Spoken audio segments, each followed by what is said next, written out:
जिन ले चोरी भिक्षा खाई, सो बिरवा पलुहावन जाई। पूरा सतगुरु ना मिला, दई अधूरी सीख। स्वांग जति का पहिर के, घर घर मांगे भीख। नमस्कार दोस्तों, मैं अविनाश दास रेशनल कबीर यूट्यूब चैनल में आप सबका हार्दिक स्वागत करता हूं। साथियों, मैंने एक चौपाई और एक साखी आपके सामने बोला है। जिन ले चोरी भिक्षा खाई, सो बिरवा पलभावन जाई। इस चौपाई में सतगुरु कबीर साहिब ने कहा है, जो मनुष्य चोरी करके खाएगा। चोरी किसे कहते हैं दोस्तों? वो सभी चीजें चोरी है जो अनजान में किसी की जानकारी न होने पाए, ऐसा ध्यान रखते हुए उसके अधिकार के, उसके हक के किसी भी चीज को हम अपना लेते हैं, हड़प लेते हैं, कब्जा कर लेते हैं। वो सब चीज जो है चोरी के अंतर्गत आती है।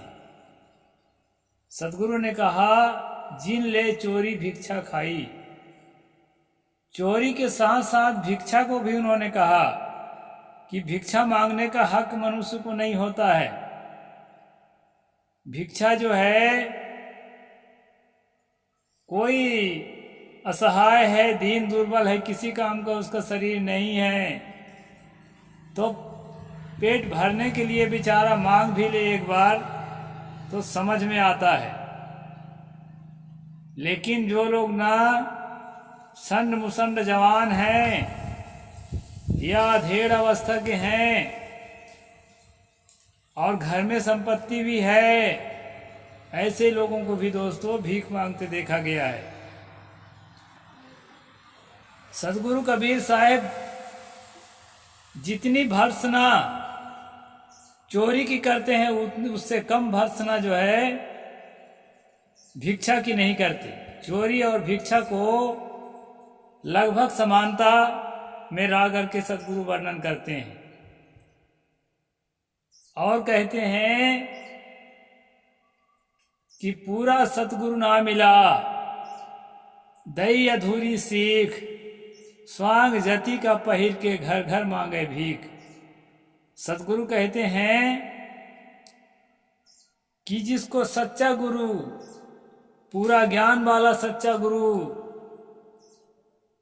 सच्चा मार्गदाता जिस आदमी को नहीं मिला है, जिस साधक को नहीं मिला है, वो अधूरा सीख दिया है। उस अधूरा सीख को लेकर के वो साधक क्या करता है दोस्तों?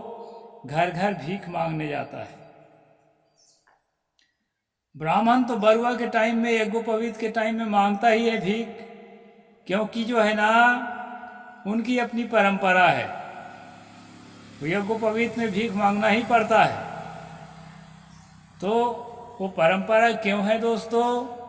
परंपरा इसलिए है कि जब भारत में ईरान से आर्य जाति के लोग आए, जिनको आज ब्राह्मण कहते हैं, तो उनके पास तो कुछ था नहीं भेड़ बकरियों के अलावा, तो मांगकर ही खाते थे। तो वो परंपरा बनी रह गई।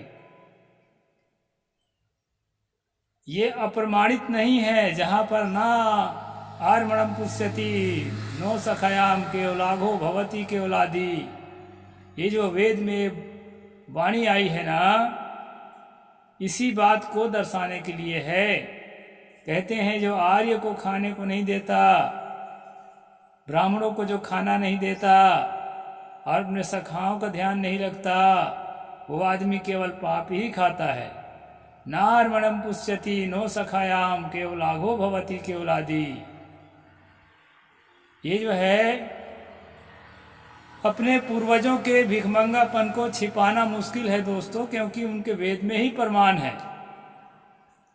तो उसी संस्कार को निभाने के लिए यज्ञोपवीत के समय जिस दिन से उसको ब्राह्मण बनाया जाता है, उस दिन से जो है उसको भीख मांगने का अभ्यास कराते हैं। 5 घर भिक्षा मांगने के लिए भेजते ही हैं। आप अपने गांव में देख सकते हैं, हमारे गांव में तो हम कई बार देखे हैं।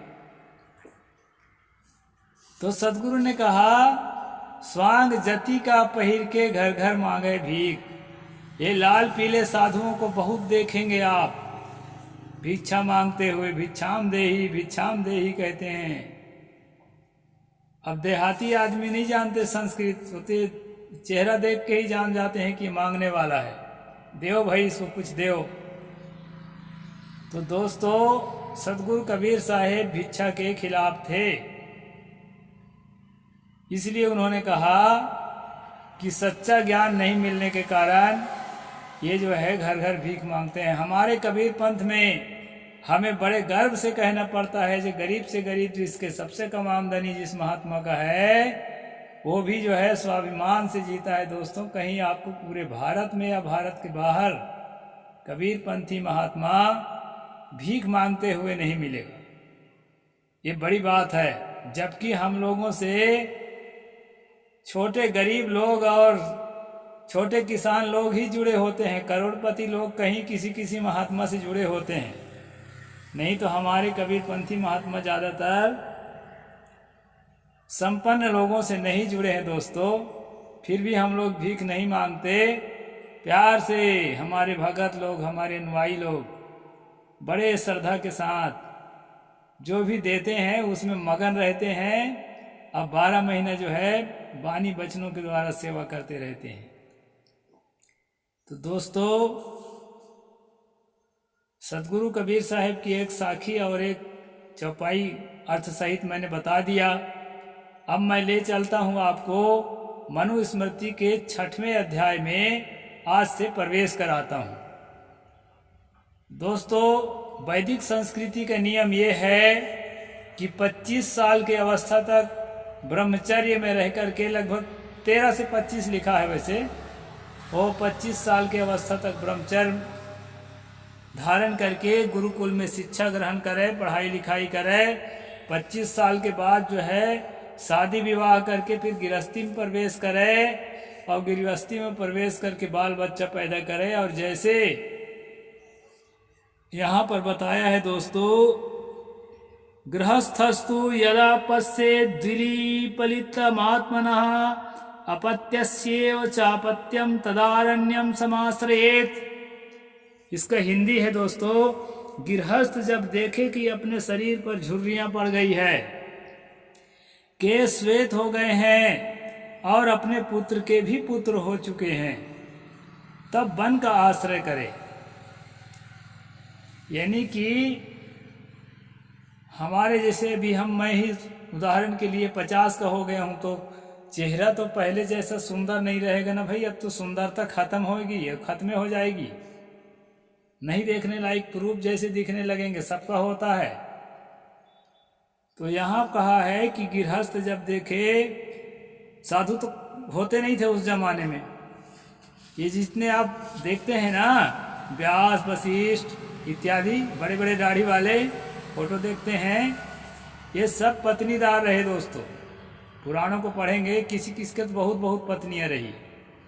ये लोग ब्रह्मचर्य में नहीं रहते थे। उस समय ये ब्रह्मचर्य का सिस्टम ही नहीं चलता था। सिस्टम को तोड़ते हुए जब कपिल मुनि ने, श्रीमद् भागवत में देखना, ब्रह्मचर्य धारण किया तो उसका बहुत विरोध किया गया। और उसी श्रीमद् भागवत में भी देखना कि सुखदेव ने भी जो है इस रूल को तोड़ दिया था, तो उसका भी काफ़ी जो है उसके पिता ने समझाने की कोशिश किया कि तुम जिस रास्ता पकड़ते हो बेटा, वो अच्छा रास्ता नहीं है, क्योंकि वो छोटे उम्र से संन्यास लिया था। अब इसमें संन्यास लेने का क्या उम्र है, इसके बाद संन्यास आएगा तो वानप्रस्थ है। संन्यास तक तो 80 85 70 80 का हो चुका रहेगा। ये वानप्रस्थ अभी बता रहा है। ये वानप्रस्थ कब है? जब झुर्रियाँ पड़ जाए और अपने बच्चे के भी बच्चे हो जाए, नाती पोता हो जाए, ऐसे उम्र में जंगल की ओर पलायन करना चाहिए। दोस्तों, मैं ये बता देना चाहता हूँ कि ये शिक्षा जो है ना, बूढ़ों को वृद्धाश्रम की ओर भेजने के लिए प्रेरित करती है और बूढ़ों को भीख मांगने के लिए प्रेरित करती है। अवस्था ढलने के बाद संन्यास, वैराग, वानप्रस्थ के जो नाटक है ना, ये पूरी तरह से मूर्खतापूर्ण सिस्टम है। आप जो है एक विशेष अवस्था तक घर में रहें, इसके बाद भी घर ही में रहें। यदि घर छोड़ के संन्यास लेना है तो जल्दी लें, हाथ पैर कुछ मजबूत रहे तभी ले लें, ताकि जो है कुछ साधु समाज में भी सेवा कर सकें और जो है जनता की सेवा भी कर सकें वाणी भजनों के द्वारा और जो है अपने आचरण के द्वारा। बुढ़ापे में झुर्रियाँ पड़ने के बाद घर छोड़ने की जो पद्धति है, ये मनु को मुबारक हो। आगे कहते हैं, ग्राम, आहार, वस्त्र, अंकल आदि को त्याग कर स्त्री को पुत्र के सुपुर्द करे अथवा साथे में ले जाए, वन में जाए। घर के होमाग्री और उपकरण लेकर के गांव के निकलंक संयंत्र वन में निवास करे। बयान पर सोने पर वन में मुनियों के अन्य निवार आदि फल, साग, मूल विधि पूर्वक पंचमहायज्ञ करते रहे। जो अभी हमने यज्ञों का विधान पढ़ा था ना पहले एपिसोड में, कि 5 तरह के जो है यज्ञ करते रहना है हर रोज, तो उसको कहते हैं कि उसको चालू रहा है घर छोड़ने के बाद। अब कहाँ से जुटाएगा धन, उसको मैं आगे बताऊंगा। मृग चर्म या बक्कल पहिरे, कपड़ा उपड़ा न पहिरे, जानवर का चमड़ी पहिरे। प्रातः सायं स्नान करे, जटा, दाढ़ी, मूछ और नख इसको नित्य धारण करे। न नख नहीं काटना है, न मूछ नहीं काटना है, न नख नहीं काटना है, न दाढ़ी नहीं काटना है। तुलसी गोसाई लिखा है ना, जाके नख यऊ जटा विशाला, सो प्रसिद्ध तापस कलिकाला। तो एक कलिकाला वाला जो है बनाने को मनु जी यहाँ आपको आज्ञा दे रहे हैं। आश्रम के विहित भोजन हो, उसी में यथाशक्ति बलि और भिक्षा दे। आश्रम में आए हुए अतिथि को जल, मूल, फल और भिक्षा से पूजित करे। जब आश्रम रहेगा तब तो वेद अध्ययन में नित्य लगा रहे, जाड़ा गर्मी को सहे, सबको उपकार करे, मन में अपने बस में रखे, नित्य दान करे, आप प्रतिकर न ले और सब जीवों पर दया रखे। अच्छी बात है दोस्तों, जीवों पर दया रखना, दान करना, अपने मन को बस में रखना। लेकिन अच्छी बात है, लेकिन ये हो नहीं सकता। क्यों नहीं हो सकता? कि मनुष्य का मन जब बाहर की बातों को ग्रहण करने का काम करता है दोस्तों, वो उम्र जो है चढ़ती उम्र है।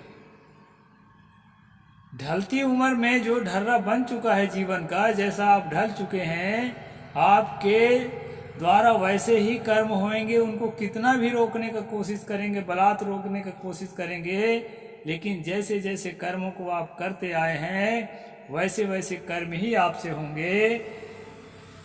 बदलेगा तो बहुत कम, 1-2% बदल सकते हैं अपने आप को।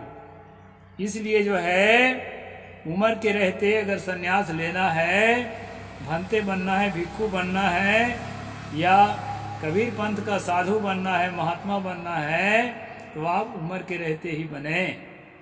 उम्र के बाद जो है घर में एक कोना में रह करके वहीं भजन करें और मन को वहीं जो है एकाग्र करें।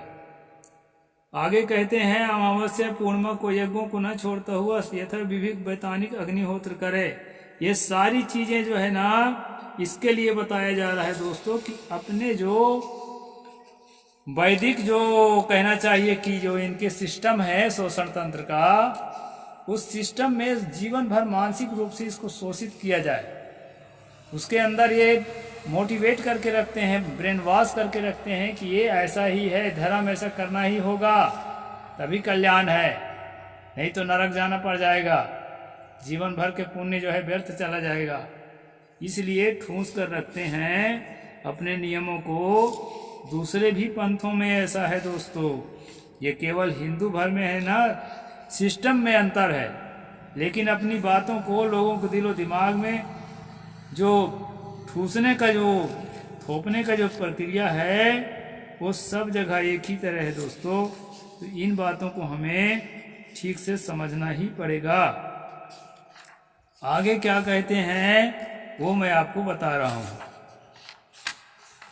कुछ श्लोक छोड़ दिया जाए, बहुत ज़्यादा है दोस्तों, एक ही बात को बार बार रिपीट किया है, तो कुछ दूर जो है हम छोड़ कर चलते हैं। यहाँ पर कहा है यदि आपको असाध्य रोग हो जाए, अब देखें ढलती उम्र में कुछ न कुछ होता ही है, सभी को होता है, तो कहता है अपराजितावस्थाय ब्रजे दिशा मजिहाज्ञ अनिपातश्चरीरस युक्तो वार्य निरासन।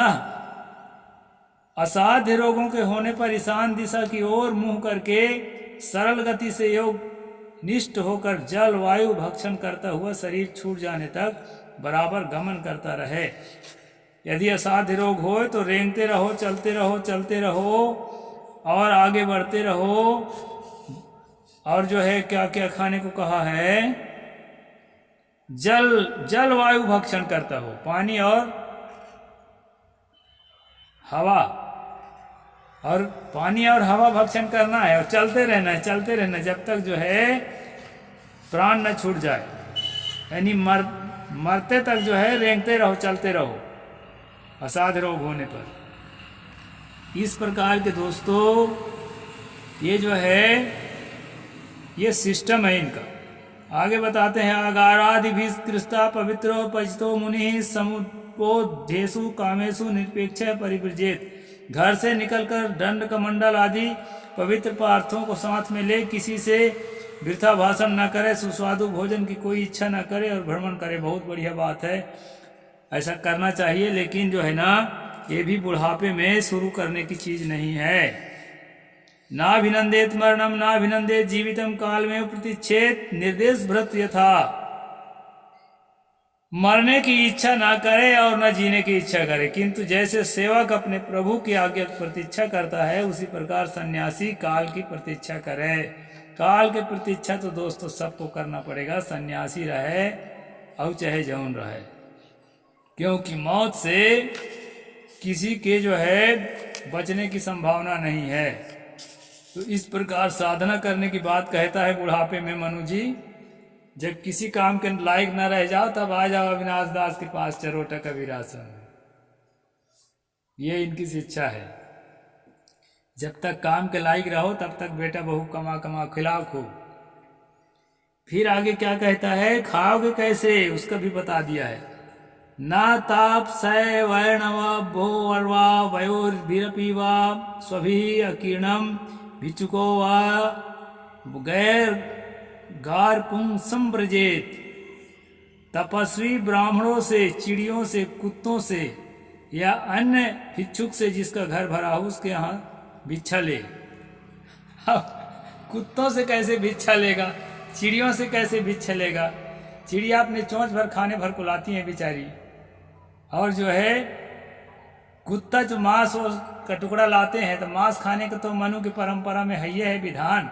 गाय के अलावा सभी मांस को खा सकते हैं, हिंदू धर्म में कोई वर्जित नहीं है। ये तो कबीर पंथियों को देखा देखी ये लोग शाकाहार की शिक्षा आजकल देने लगे हैं। इनके ग्रंथों में कहीं शाकाहार की शिक्षा मुझे नहीं मिलती है। तो यहाँ कहता है कुत्तों से और भिक्षुकों से, जो दूसरा भिक्षुक हो जिसका भरा हो उसके घर के लिए भिक्षा के लिए जाए। तो भिक्षुक तो खुद ही मांगता है, वो कहाँ देगा। एक कविता है ना, काको आवते काकान भिक्षु याचको न तू याचकम। काक अयाच और मध्य बरम काको न याचका। इसमें कहा है कि कौवा जो है ना बांट कर खाता है, भिखारी तो हमेशा अपने भर पेट भरने को लगा रहता है। यहाँ कहता है भिखारी जो दूसरा भिखारी जिसके पास हो उसके पास भीख मांग लो, और तपस्वी ब्राह्मण से भीख मांग लो। तपस्वी ब्राह्मण आखिर मूंद के जो है ओम नमः शिवाय रट रहा है, इन्हीं के कहे अनुसार हजारों साल के लिए बैठा हुआ है, उसके पास मांगोगे तो क्या देगा वो। तो ये जो है पागलपन है दोस्तों। बुढ़ापे में भीख मांगने का काम मत करिए। सिर के केस, दाढ़ी, मूछ और नखों को काटना चाहिए। यहाँ काटना चाहिए कहा, वहाँ रखना चाहिए कहा अभी पीछे। ये जो है ना दो मुखी इंसान रहा होगा इसका लेखक, जब जो मन में आया तो लिख देता है। भिक्षा पात्र और दंड कमंडल साथ रखना चाहिए और सभी प्राणियों को बिना दुख दिए नित्य नियम पूर्वक भ्रमण करना चाहिए। ये बात अच्छी है कि प्राणियों को दुख नहीं देना चाहिए। सन्यासियों के भिक्षा पात्र धातु के ना हो और उसमें छिद्र भी ना हो। इन पात्रों में शुद्ध यज्ञ चमचों की भांति जल से ही होती है। सन्यासी का भिक्षा पात्र का दुख फल काठ का, मिट्टी या बांस के खंड के बिना होना चाहिए, यह स्वयं मनु ने कहा है। तो इस प्रकार दोस्तों मनु ने यहाँ बुढ़ापे का जीवन जो है भिक्षा मांगते हुए गुजारने की राय दिया है। अब इस राय से हम सहमत नहीं हैं। घर के बड़े बूढ़े हैं, दादा दादी हैं, माता पिता हैं, उनको जो है आप कहीं मत जाने दें और उनको जो है हर तरह से मन से, वचन से और कर्म से सेवा करें और अपने घर में रखें। माता पिता को बुढ़ापे में जंगल भेजना या वृद्ध आश्रम भेजना किसी भी कीमत पर समझदारी है, ऐसा मैं नहीं मानता। इसलिए दोस्तों इस बात को ध्यान में रखें। ये शोषण तंत्र है, ये कोई धर्म नहीं है। इन किताबों के चक्कर में अपने जीवन को अनैतिक मत बनाइए और दुखों में माता पिता को मत झोंकिए। साहिब बंदगी, जय जोहार, जय भीम, जय भारत।